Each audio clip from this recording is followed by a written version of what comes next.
This is Tom Rust for TRSB Sports Podcast. Today, I'd like to be joined by professional boxer Nina Hughes. How are you? I'm good, thank you. How are you? Yeah, all good, thank you. Thank you for jumping on. We appreciate your time. Thanks. So I was going to say, so far, so good. 2 fights in, 2 wins, undefeated. So how was the last week been after, focusing on one person for so long, all the sacrifices you make?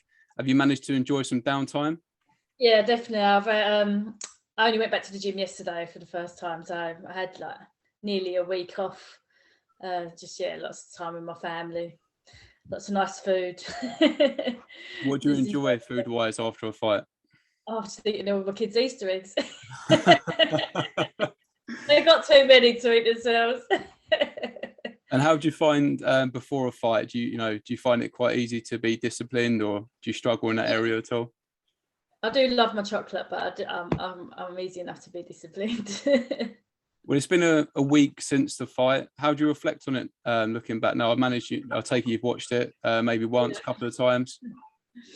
Yeah, I'm just really happy with my performance. I didn't expect it to end that early, but I think once the first round and I caught her with a few shots, I realised she was quite wide open, and I just kept punching.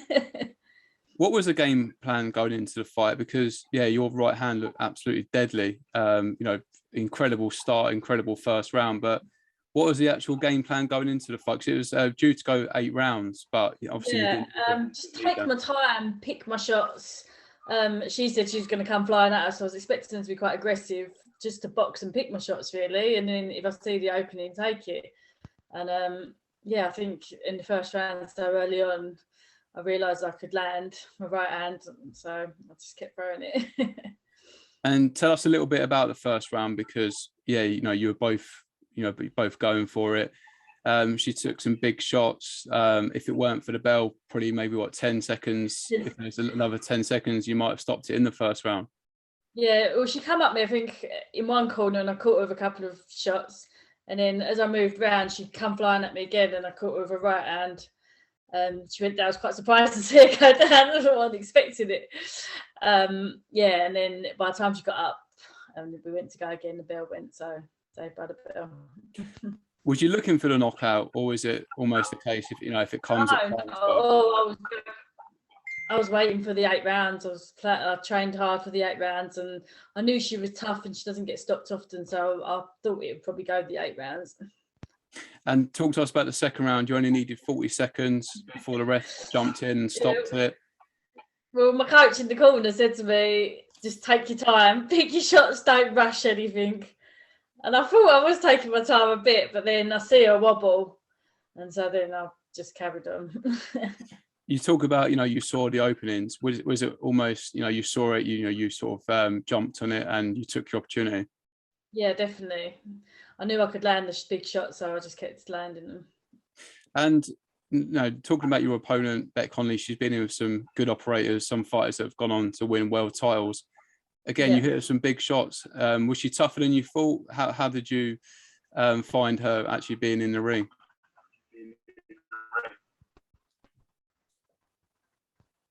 Easier to hit than I thought. Before, she's always been tougher. She's been so I didn't expect to stop that early, but I suppose you get a good shot, Is that right? Can you still hear me? Sorry. Yeah. Perfect. Sorry, I don't know what was going on there. Great second fight, again undefeated. But looking at your social media, you're not waiting around. You're jumping straight back in. Commonwealth title fight, 4th of June. How did that all come about? Well, Lee kept saying to me before I boxed Bec Connolly, if you get through this, I promise you the Commonwealth title. So, I asked him what was going on, and he's delivered. So, Commonwealth title on 4th of June. And how pleased are you with the people that look after you? Because from reading your social media, you seem quite content.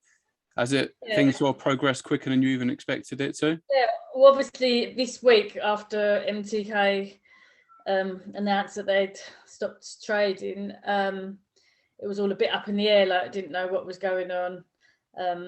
Lee was obviously still my manager, but obviously he hasn't got not working for MTK anymore. So it was just seeing what was happening, and so really grateful that he still got me this title shot so soon.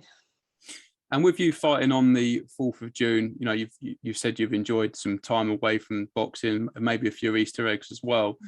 How good is it for you on a person like that? You know, you haven't had to wait a few months to find out what's going on. You're able to jump straight back in and keep active. Yeah, really glad. I just want to be as active as possible. I mean, it feels like I've waited forever to have 2 fights, so the more active I can be, the better.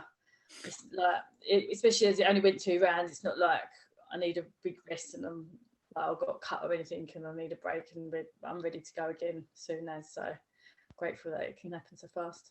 And taking the right fights at the right time, how far can you go in the sport?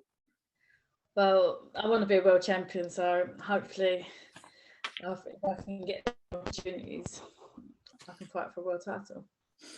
No, of course, you know, and women's boxing is absolutely flying at the moment. We've seen some fighters recently, 2, 3, 4 fights in, challenging for some big titles. You know, you look at yourself already, 4th of June, Brentwood Centre in Essex fighting for the Commonwealth title. Yeah, definitely. I mean, it's obviously a lot easier to progress for females and faster. So people have won world titles in 2 years. So I don't see why I can't be one of those people either. And again, going back to, you know, women's boxing, of course, you know, we all know it's fine at the moment. We've seen, you know, obviously Ebanie Bridges win a world title the other weekend. We've got a huge fight at the end of this month, Katie Taylor. When you meet people for the first time, or when you first spoke about turning over pro, what sort of reaction do you get from people? People are just shocked. You don't look like a boxer. But yeah, I mean, people are supportive. I mean, my work, quite a few people came to watch both my fights, so I get a lot of support from everywhere. And what would you say to, I suppose, anyone that think about going to a boxing gym and putting on a pair of gloves and giving it a go, that are a little bit apprehensive, maybe not sure if it's right, or they might not be welcome? Obviously, you've been there, you've done it. What advice would you give to people? I'd tell anyone, if you're thinking that you'd like to give it a go and do it. You don't know till you've tried it. Boxing gyms, they can be really welcoming depending on which one you go to. I mean, I never even wanted to box when I first started. I only did it for fitness, and I got talked into it. And yeah, once I started doing it and then I had my first fight, I enjoyed it so much, I just carried on. Yeah, it's funny how things work out. We've spoken to so many people on this channel that maybe go to a gym, start a boxercise class, or just pick up a pair of gloves to get fit. They realise they've got a talent, and before you know it, they're turning over. Exactly. I mean, it's not for everyone. Some people might just like to, even if you just do it for the fitness, if that's what you enjoy, just purely do it for the fitness. It's great. It's a great sport to be part of. But it depends what level you want to do it at. But yeah, I never expected to. I started quite late on, and yeah, just never expected it all to happen so fast. And not looking past your next fight on June the 4th, who have you got your eye set on the division? Because I see you a lot on interviews. You know, you're not shy in saying that you want to win a world title. Again, we saw Ebanie Bridges win a world title a few weeks ago. If that fight was to be made after the next one, if that was an option for you, is it something you would jump at that point, or would you want to go a few more fights deep? That would be an ideal fight for me. I'd love that fight. I want world titles at bantamweight, really. This Commonwealth's at super bantam. Bantamweight's my ideal weight, but I can step up or down. I could probably even go to super fly if the opportunities came. But looking at the bantamweight champions, that's the weight I'd like to go for. And are you already watching their fights and analysing them and looking at things that you can take advantage of when you get in the ring with them at some point? Yeah, of course. I've watched all their fights, so they're recent ones anyway. So I'd love that opportunity. And another reason why we enjoy doing this channel is because, you know, we know you're a professional boxer. We know that you can punch people and do it incredibly well. But, you know, looking away from boxing, what do you enjoy doing? What do you enjoy doing? Well, between boxing and my kids and my family, I feel like I don't have any other time. I work 3 days a week, so literally between training, working, and spending time with my family, that's about all I have time for. And what about the media side of it? I imagine, you're getting a little bit further into your career, you're putting on great performances. Do you enjoy this side of it, or is it something that you do because you have to, or how do you feel about that? I'm getting used to it now. The first few interviews I had, I was a bit like, oh, I don't know what to say. I'm getting more used to it now, so it's been a bit more natural. Just going to events, people following you around with cameras after your fights. Yeah. And talking about big fights, obviously tomorrow night, Tyson Fury, Dillian Whyte. I take it you'll be watching it.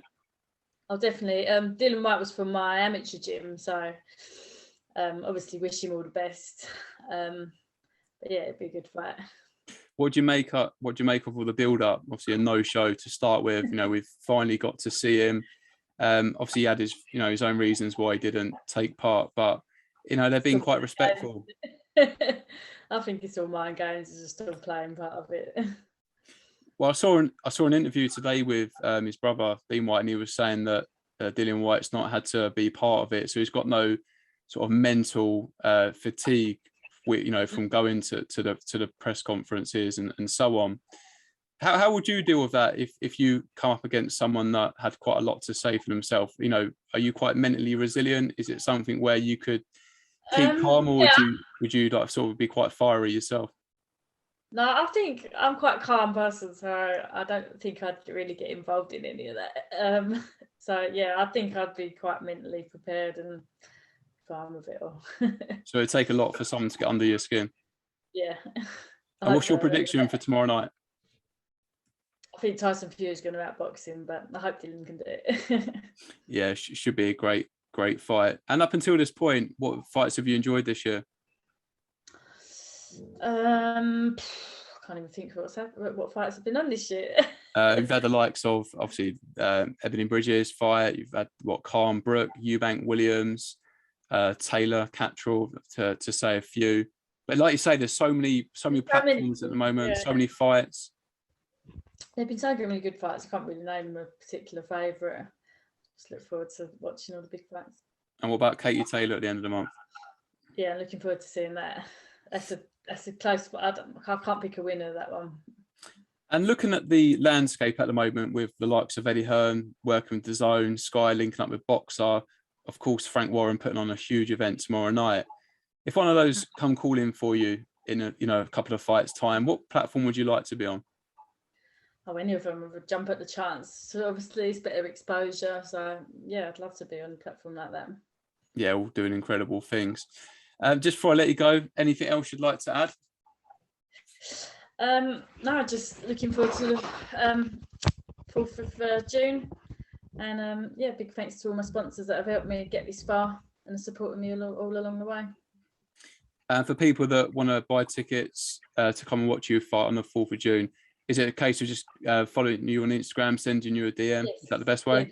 Yeah, just message me because I'll be picking up tickets on Sunday. So if anyone wants to come and support, private message me and I can get you tickets. But if they do come and see you, what to expect? What 1-2 rounds? Don't expect it to go the distance. Who knows? Who knows who the opponent is yet? I have no idea who the opponent is. Hopefully, it'd be nice to get them out early. Just don't get too comfortable because you might miss it. No, definitely not. I never thought about a knockout in the last fight. I just trained for the 8 rounds and was prepared to go the 8 rounds. So that's always going to be my mentality, to prepare to. This will be a 10 rounder, so I'll be prepared for the 10 rounds. And if it happens, it happens. But I'm not going to look for it. Well, congratulations to you again. 2 fights in, undefeated. You can't do any more than that. From now up until your fight, we wish you the best of luck, and we look forward to catching up with you on the night or shortly after. Thank you. Thanks for that. All the best. Take care. Bye.